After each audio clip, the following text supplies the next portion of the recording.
Hello विद्यार्थी मित्रों, आप સૌનું આપને યુટ્યુબ ચેનલ પર હાર્દિક સ્વાગત છે।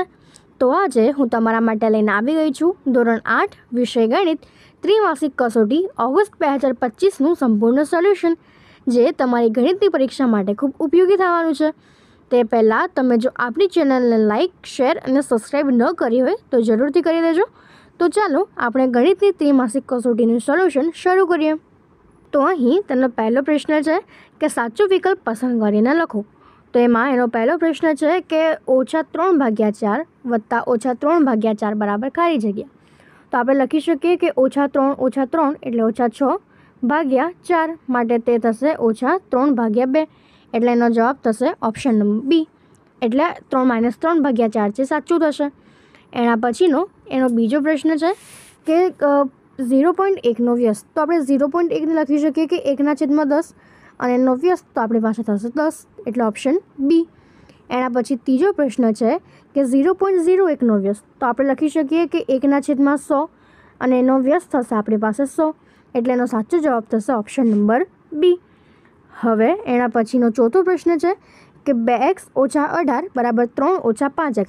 તો આપણે સૌ પ્રથમ જે એક્સવાળા પદ છે ડાબી બાજુ તરફ લઈ લઈએ તો એ થશે 2x વત્તા 5x બરાબર 3 વત્તા 18 તો તે થશે 7x બરાબર 21 માટે x બરાબર 3 માટે આ સમીકરણ જે છે એનો ઉકેલ x બરાબર આપણી પાસે થશે 3 એટલે ઓપ્શન બી। એના પછીનો પ્રશ્ન છે કે 2x/3 બરાબર 5 - 3 તો આપણે લખી શકીએ કે 2x/3 બરાબર 2 એટલે x બરાબર 2 ગુણ્યા 3/2 2 કેન્સલ એટલે આપણી પાસે x જે છે એ 3 મળશે એટલે આનો પણ જવાબ થશે ઓપ્શન સી 3। એના પછીનું સમીકરણ છે કે 1/4 કૌંસમાં x - 2 બરાબર 2 તો આપણે લખી શકીએ કે x - 2 બરાબર 2 ગુણ્યા 4 માટે x - 2 બરાબર 8 અને x બરાબર 8 વત્તા 2 એટલે 10 એટલે તેનો જવાબ થશે ઓપ્શન ડી 10। એના પછીનો પ્રશ્ન છે કે એક સમય સંખ્યાનો છેદ જે છે એ x છે તેના અંશ કરતાં 3 વધારે છે। જો અંશ x હોય તો સમય સંખ્યા ખાલી જગ્યા થશે તો તે સમય સંખ્યા જે છે તે થશે x/x વત્તા 3 એટલે એનો જવાબ થશે બી। એના પછી છે કે માતા અને બે પુત્રીઓની હાલની ઉંમરનો સરવાળો એ 65 વર્ષ છે। x વર્ષ પછી આ ત્રણેયની ઉંમરનો સરવાળો એ ખાલી જગ્યા થાય તો આપણે તો લખી શકીએ કે તે 65 વત્તા 3x થાય એટલે ઓપ્શન સી। એના પછીનો પ્રશ્ન છે કે ખાલી જગ્યા પૂરો। એનો 9મો પ્રશ્ન છે કે બે સમય સંખ્યાઓના ગુણાકાર એ ખાલી જગ્યા સંખ્યા જ હોય તો તે સમય સંખ્યા જ હોય। 10મું કોઈપણ ધન સમય સંખ્યાઓનો વ્યસ્ત એ ખાલી જગ્યા જ હોય તો તે થશે ધન। એના પછી 11મો પ્રશ્ન છે કે ખાલી જગ્યા ગુણ્યા -5 3/4 બરાબર 1 તો તે થશે આપણી પાસે બી -4/23। એના પછી 12મો પ્રશ્ન છે કે બે એકી સંખ્યાઓનો સરવાળો એ 12 છે, તેમાંની નાની સંખ્યા 5 હોય તો મોટી સંખ્યા ખાલી જગ્યા હોય તો તે થશે 7। હવે એના પછીનો આપણો 13મો પ્રશ્ન છે કે એક સંખ્યાના ચોથા ભાગમાંથી 1 બાદ કરતાં 2 મળે છે તો તે સંખ્યા કઈ હશે તો તે સંખ્યા આપણી પાસે 12 હશે। હવે એના પછીનો આપણી પાસે પ્રશ્ન છે કે આપેલ વિધાન ખરું છે કે ખોટું તો જણાવો। તો આપણો 14મો પ્રશ્ન છે કે 4/9 ગુણ્યા 4/9 બરાબર 1 તો આ વિધાન આપણી પાસે ખોટું છે કારણ કે 4/9 ગુણ્યા 4/9 એટલે તે થશે 16/81 એટલે આ વિધાન ખોટું છે। એના પછી 15મો પ્રશ્ન છે કે -6 1/3 એ 5 અને 6 વચ્ચે આવેલી સંખ્યા છે તો તે થશે આપણી પાસે ખોટું।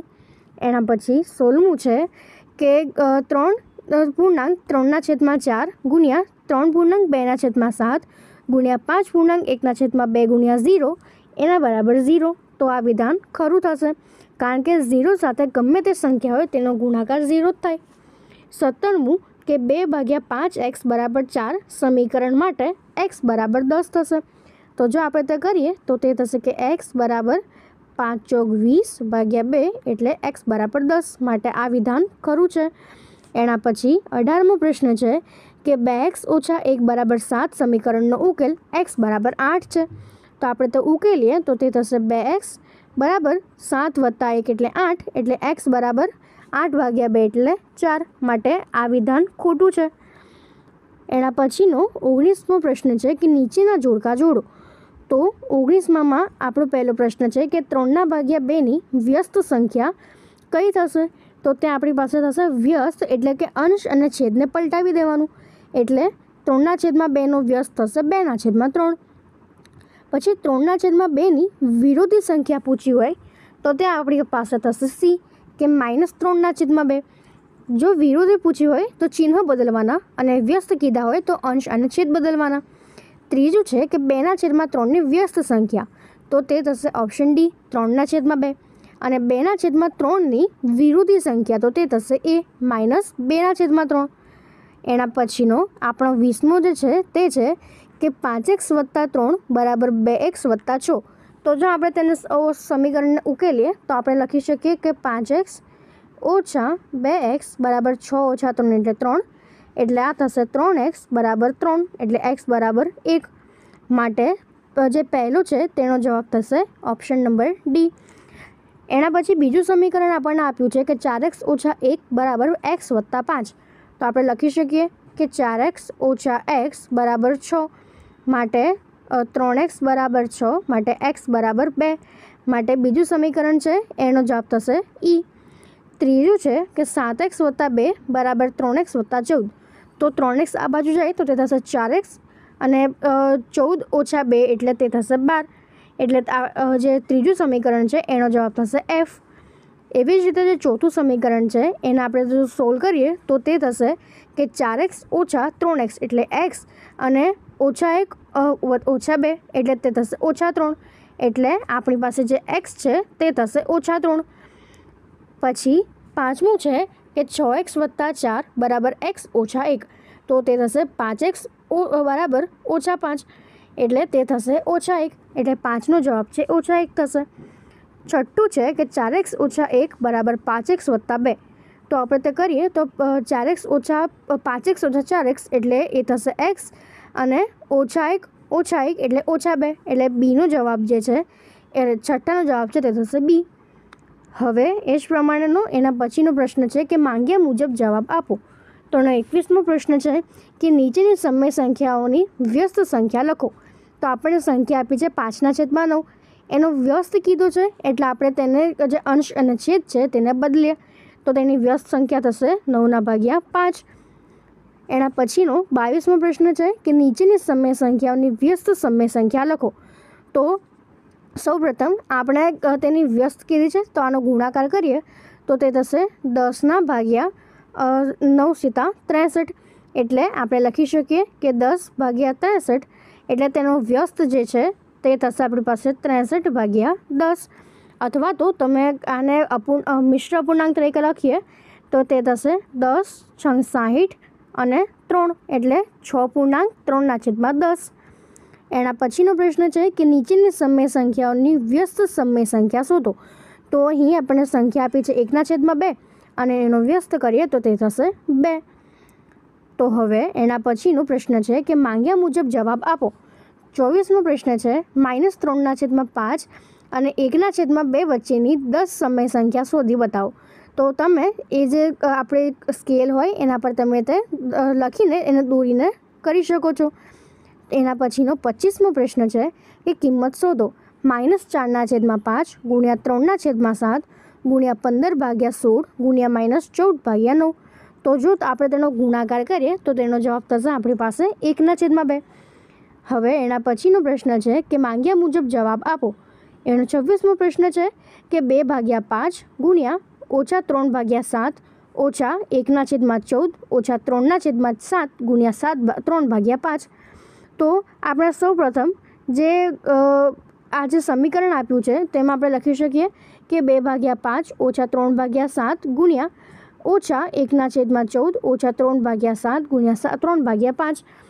તો સૌપ્રથમ ક્રમનો ગુણધર્મનો ઉપયોગ કરીએ તો તે થશે 2/5 ગુણ્યા -3/7 ઓછા 3/7 ગુણ્યા 3/5 ઓછા 1/14. જે આપણો ક્રમનો ગુણધર્મ છે. તો આપણે તે સોલ્વ કરીએ તો તે થશે 2/5 ગુણ્યા -3/7 વત્તા ઓછા 3/7 ગુણ્યા 3/5 ઓછા 1/14.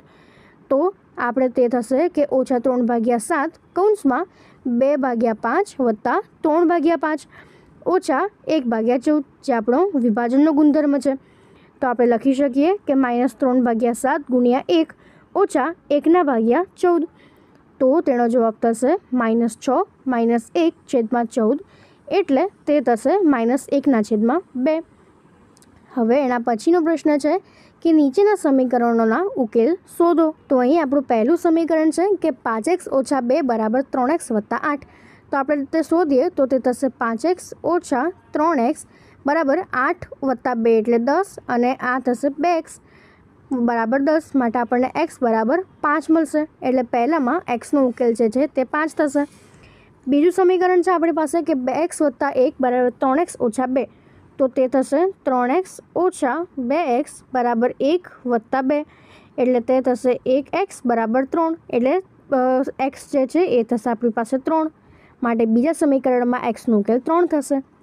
ત્રીજું છે કે 15 + 6x = 14x + 3. તો આપણે લખી શકીએ કે 6x - 4x = 3 - 15. તો આપણી પાસે તે થશે કે 6 - 4 એટલે તે આપણી પાસે થશે 2x બરાબર 3 - 15 એટલે -12 માટે x બરાબર -6 થશે. એટલે ત્રીજામાં xનો જે ઉકેલ છે તે થશે -6. એ જ પ્રમાણે જે ચોથું છે એમાં આપણે ઉકેલીએ તો તે થશે 9x - 5x = 14 + 6 એટલે 9 - 5 = 4x અને 14 + 6 = 20 માટે x બરાબર આપણને મળશે 5. એ જ પ્રમાણે એના પાંચમો પ્રશ્ન છે કે 4 કૌંસમાં 3x - 1 = 3 કૌંસમાં 2x - 3. તો જો આપણે તેનું સાદું રૂપ આપીએ તો તે થશે 4 એટલે 4 તરી 12 એટલે આપણે લખી શકીએ કે 4ને જે છે એને આપણે અંદર કૌંસમાં ગુણી દઈએ તો તે થશે 12x - 4 = 6x - 9. તો તે થશે 12x - 6x = -9 + 4 માટે આ થશે 6x = -5 માટે x બરાબર -5/6 માટે આપણી પાસે x જે છે તે આવ્યો -5/6.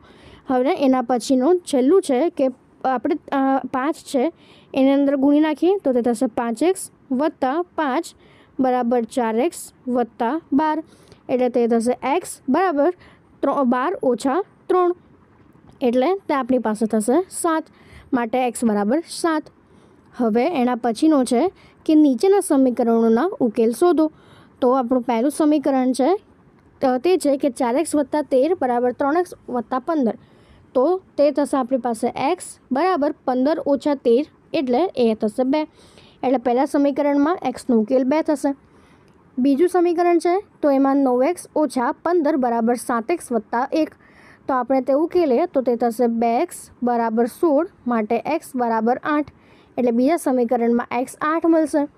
હવે એના પછી ત્રીજું જે સમીકરણ છે તો એમાં આપણી પાસે x + 3 = 2x - 7. તો આપણે લખી શકીએ કે x બરાબર 10 એટલે આપણને x બરાબર 10 મળશે. એના પછી ચોથું છે કે 17 - 3 કૌંસમાં x - 5 = 2 - 13x. તો આપણે જો કૌંસને છૂટો પાડીએ તો તે થશે 17 - 3x + 15 = 2 - 13x. તો આપણે 13x આ બાજુ લઈ લઈએ તો તે થશે 13x - 3x + 17 + 15 = 2. તો માટે તે થશે 10x બરાબર આપણી પાસે થશે -30 માટે x બરાબર -3 એટલે ચોથું જે છે એનો જવાબ મળ્યો -3.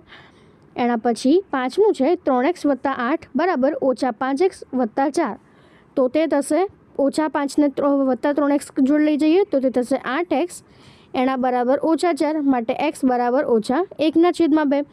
અને જ પ્રમાણે છેલ્લું છે કે 3x - 1 = 2x + 3. તો તે થશે x બરાબર 4. તો આ રીતે તમે તે સોલ્વ કરી શકો છો અને અહીં આપણી આમ ગણિતની ત્રિમાસિક કસોટી છે પૂર્ણ થાય છે. જો તમને આમાં કોઈ ડાઉટ હોય તો તમે કોમેન્ટ સેક્શનમાં જરૂરથી જણાવજો, અને ડિસ્ક્રિપ્શન બોક્સમાં મેં ગણિતની સિવાય બીજા જે તમામ વિષયો છે એના ત્રિમાસિક કસોટીના વિડીયોની લિંક મૂકી છે. તમે જરૂરથી જોઈ લેજો અને તમારા મિત્રો સાથે જરૂરથી શેર કરી દેજો, અને આપણી ચેનલને લાઇક અને સબસ્ક્રાઈબ પણ જરૂરથી કરી દેજો. Thank you.